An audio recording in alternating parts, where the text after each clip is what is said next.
जय श्री सीताराम, जय सीताराम। हनुमान।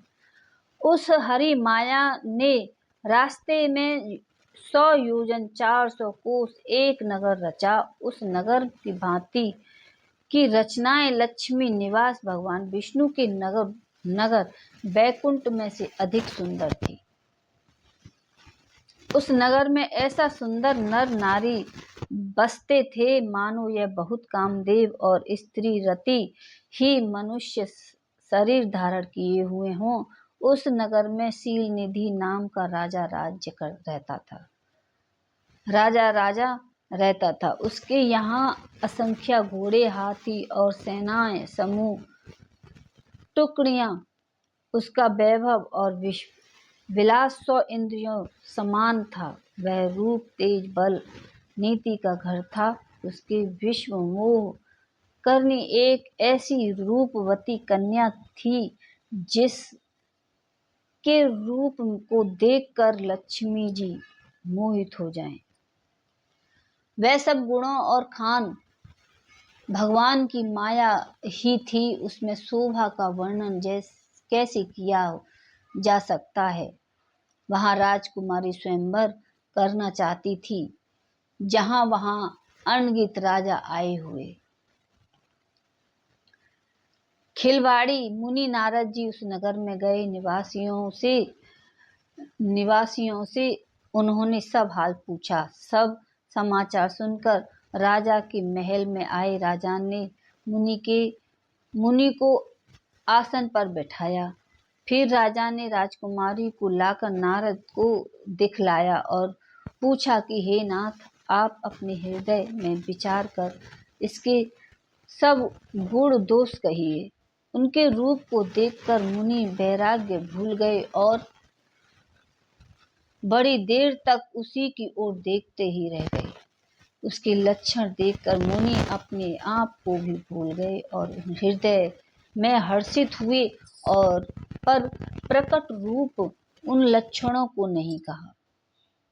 लक्षणों को सोचकर वे मन में कहने लगे कि जो इसे ब्याहेगा वह अमर हो जाएगा। वह रणभूमि में कोई उसे जीत सकेगा और यह शीतल निधि की कन्या जिसको वरेगी सब चर अचर जीव उसकी सेवा करेंगे। सब लक्षणों को विचार कर मुनि ने अपने हृदय में रख लिया।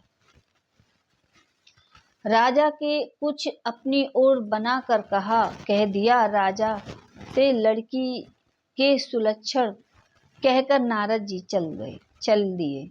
फिर उसके मन में यह चिंता थी कि मैं जाकर विचार कर वही उपाय करूं जिसमें यह कन्या मुझे ही वरे। इस समय तप तम से तो कुछ हो नहीं सकता। यह विधान मुझे यह कन्या किस तरह मिलेगी।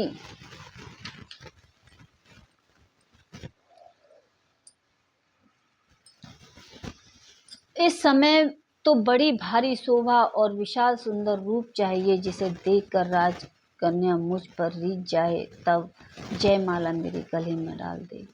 एक काम करूं कि भगवान से सुंदरता मांगूं, पर भाई उसके पास जाने में बहुत देर हो जाएगी, किंतु हरि के समान मेरा हेतु भी कोई नहीं है, इसलिए इस समय वे ही मेरे सहायक हो।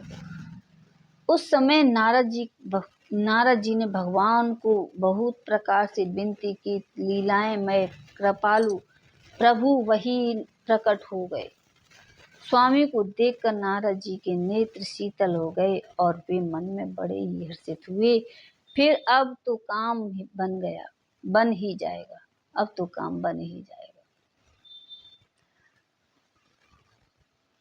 नारद जी ने बहुत आर्तनाद होकर यह कथा कह सुनाई। अति प्रार्थना की कि इस कृपा कीजिए और कृपा करके मेरे सहायक बनिए। हे प्रभु, आप अपना रूप मुझे दे दीजिए। आप अपना रूप मुझे दे दीजिए और किसी प्रकार से उसे राजकन्या को नहीं पा सकता हूँ। हे नाथ, जिस तरह मेरा हेतु हो आप वही शीघ्र कीजिए, मैं आपका दास हूँ। माया का विशाल बल देख दीन दयालु भगवान मन ही मन हंस कर बोले, हे नारद जी सुनो, जिस प्रकार आपका परम हित होगा हम वही करेंगे।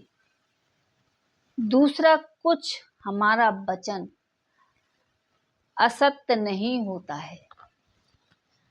हे योगी मुनि सुनिए, रोग से मुक्त व्याकुल रोगी कृपथ्य मांगे तो वैद्य उसे नहीं देता। इसलिए मैंने जो तुम्हारा हित करने की ठान ली है, ऐसा कहकर भगवान अंतर्ध्यान हो गए।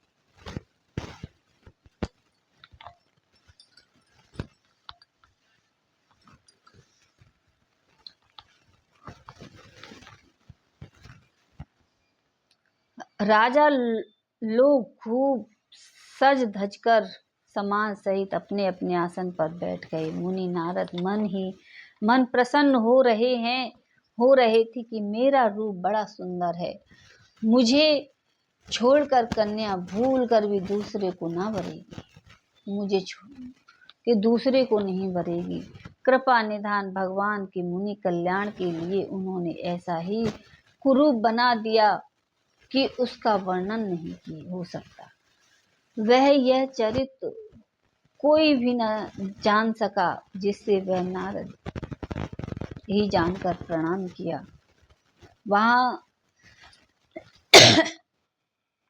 शिव जी के गढ़ भी थे, वे सब भेद जानते थे और ब्राह्मण वेश बनाकर सारी लीला देखते फिरते थे। वे भी बड़े मौजी थे।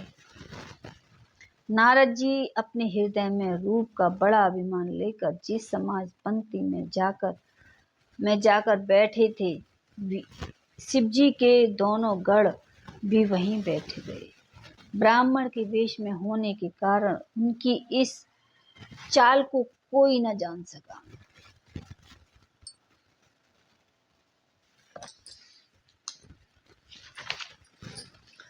वे नारद जी को सुना कर व्यंजन वचन कहते थे। भगवान ने इसको अच्छी सुंदरता दी है, इसकी शोभा देखकर राजकुमारी रीझ जाएगी और हरि बानर जानकर इन्होंने ही खास तौर से बरेगी। नारद मुनि को मोह हो रहा था, क्योंकि उसका मन दूसरों के हाथ मायावश में था।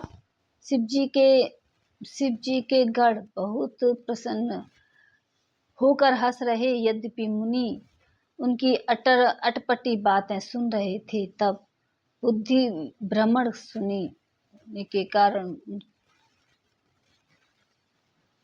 अपनी प्रशंसा समझ रहे थे। इस विशेष चरित्र को और किसी ने नहीं जाना।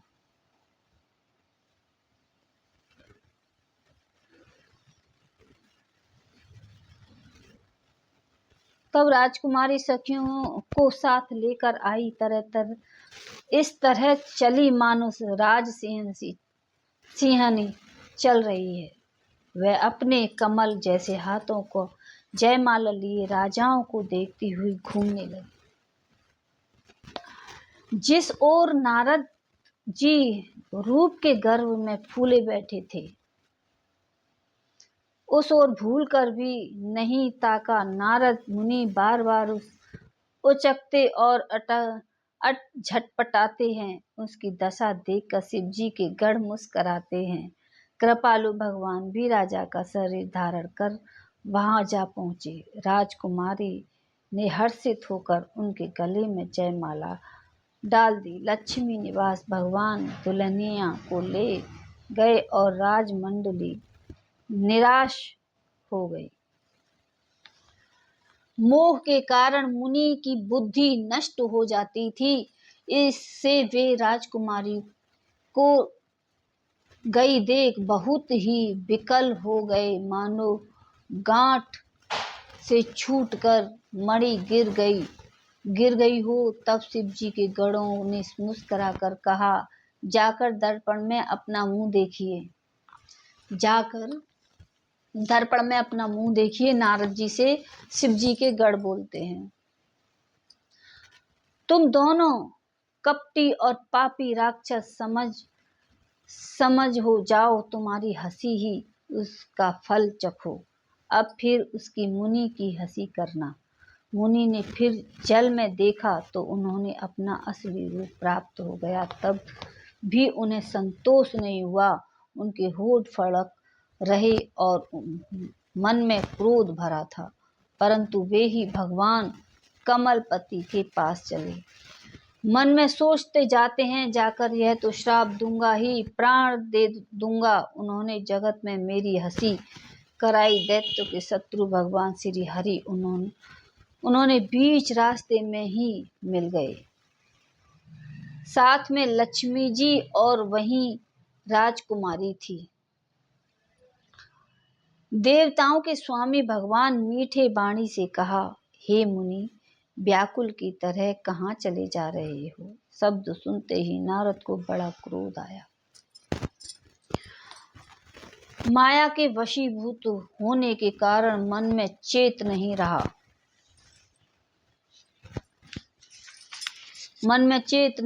मुनि ने कहा, तुम दूसरों की संपदा नहीं देख सकते थे, तुम्हारी ईर्ष्या और कपट बहुत है। समुद्र मथते समय तुमने शिव जी को बावला बना दिया और देवताओं को प्रेरित करके उन्हें विषपान कराया। असुरों को मदिरा और शिव जी के विष देकर तुमने स्वयं लक्ष्मी और सुंदर कौस्तुभ मणि ले ली। तुम बड़े धोखेबाज हो और मतलबी हो, सदा कपट का व्यवहार करते हो। तुम परम स्वतंत्र हो, सिर पर तो कोई है नहीं। इससे तब जो मन को भाता वह स्वच्छता से वही करते हो। भले को बुरा, बुरे को भला कर देते हो। हृदय में हर्ष विषाद कुछ भी नहीं लाते। सबको ठग कर परख गए और अत्यंत निडर हो गए। इसलिए ठगने में के काम में मन में सदा उत्साह रहती है। शुभ अशुभ कर्म तुम्हें बांधा नहीं देते। तब तुमको किसी ने ठीक नहीं किया था।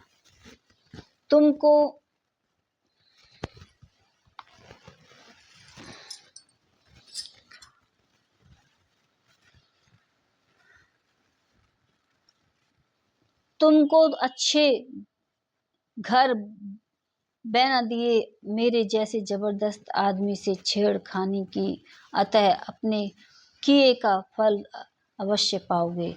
जिस शरीर को धारण करके तुमने मुझे ठगा है, तुम भी वही शरीर धारण करो। यह मेरा श्राप है।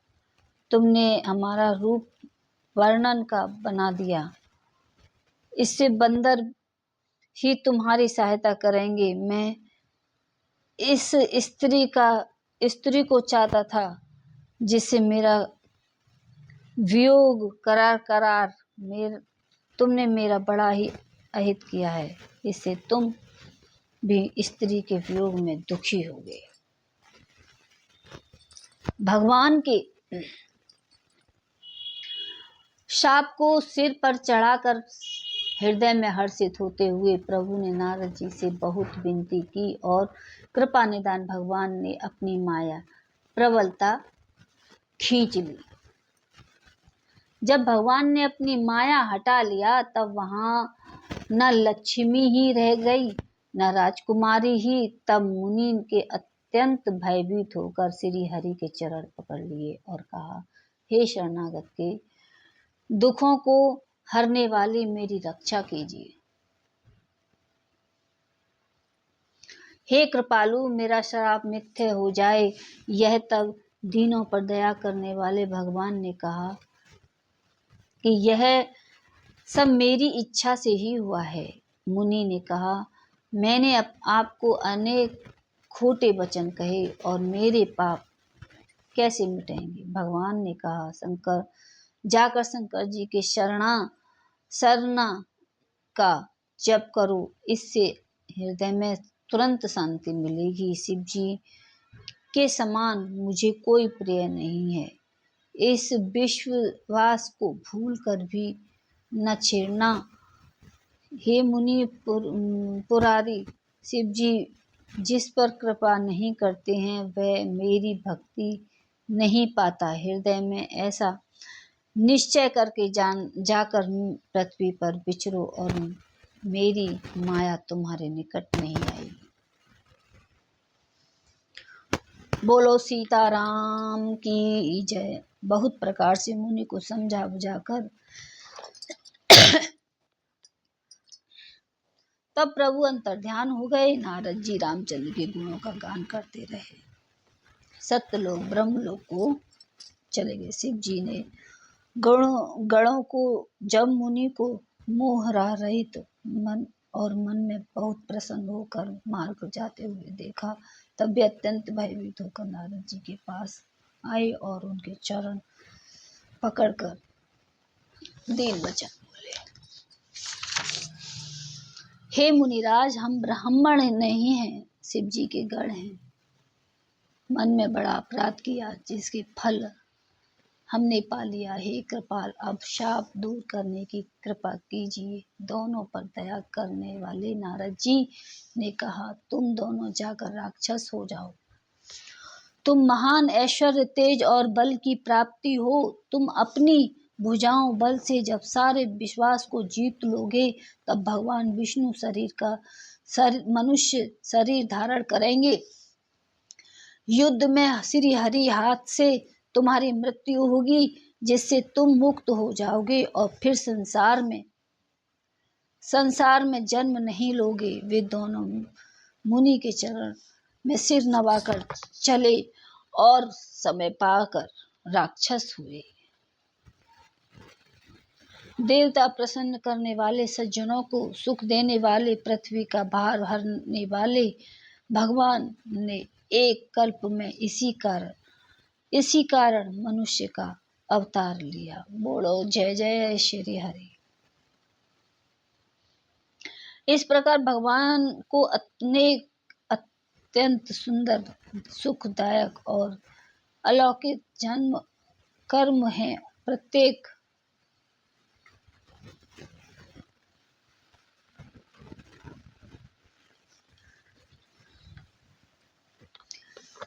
बोलो राधे राधे, राम राम जी, राम राम।